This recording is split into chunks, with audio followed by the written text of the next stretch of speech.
Olá, eu me chamo Camille e o meu trabalho se chama Estudo Retrospectivo de Previsão de Peso de Cordeiros por meio de simulação baseada em curvas de crescimento. O professor orientador é o professor Saulo Henrique Weber. Bom, a maior concentração de ovinos está nos continentes asiáticos e africanos. No Brasil, as regiões Nordeste e Sul dominam a produção. E no Paraná, existe a prevalência de ovinocultura de corte pela produção de cordeiros para abate. Um dos motivos que pode causar prejuízo nessa produção é a propagação de parasitas hematófagos, como hormônios tortos, que são os causadores da anemia. A profilaxia para esse tipo de problema sanitário é a administração de antiomíticos, porém seu uso indiscriminado pode causar resistência antiomítica. E um jeito de retardar essa resistência é por meio do TSD, que é tratamento seletivo direcionado, que consiste em tratar somente os animais que mais precisam de tratamento.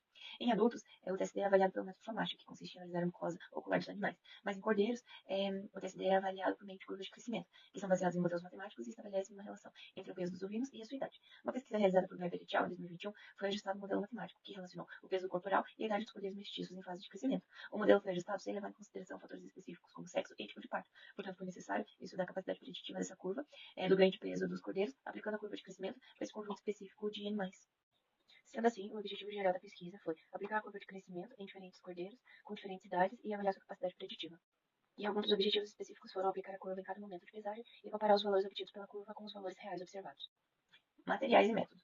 O banco de dados utilizado na pesquisa foi obtido na Fazenda Experimental Gralha Azul, no setor de ovinocultura. Lá tinham dados coletados desde 2006, com 1.350 animais cadastrados. Os animais viviam em pasto semi-confinado e tinham ovinos de raça e mestiço. As variáveis medidas foram idade, peso, sexo e tipo de parto. A curva de crescimento utilizada foi obtida por meio de revisão bibliográfica. O modelo de Richards, 1959, adaptado por Weber et al. Em 2021, utilizando a equação 1 e os parâmetros selecionados segundo a tabela 1. Os dados foram analisados usando os softwares StatGraphics e Excel e a comparação de médias dos erros para cada classe entre os grupos machos e fêmeas, parto simples e duplo, machos de parto simples e parto duplo e fêmeas de parto simples e parto duplo. Resultados. Foi feita a correção de aproximadamente 300 erros no banco de dados e inclusão de dados de 3 anos consecutivos, com 285 novos cordeiros e informação de pesagem de aproximadamente 80 semanas.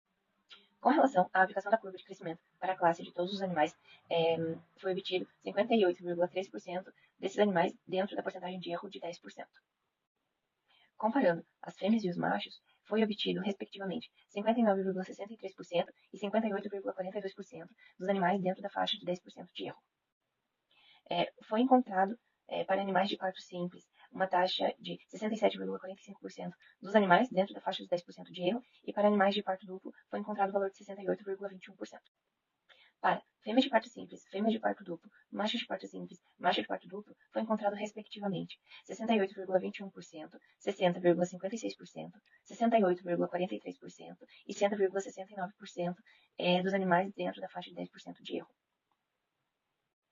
Segundo os resultados obtidos, é possível afirmar que a curva é mais confiável para estimativas próximas da data real de pesagem e funciona muito bem para rebanhos, mas que pode apresentar uma taxa de erro significativa para animais isolados. Freitas, em 2005, estudou modelos não lineares em 8 espécies de animais e encontrou que os modelos tendem a superestimar os pesos iniciais e finais de todas as espécies. Outra conclusão que pode ser tirada a partir dos resultados é que é necessário implementar curvas específicas para ovinos com diferentes características, para assim poder predizer o peso dos animais com mais eficiência. Como, por exemplo, no estudo de Von Bosch, que em 2018 afirmou que alguns parâmetros podem ser influenciar na inclinação da curva, como o ano e estação de nascimento dos cordeiros, além do sexo e do tipo de parto.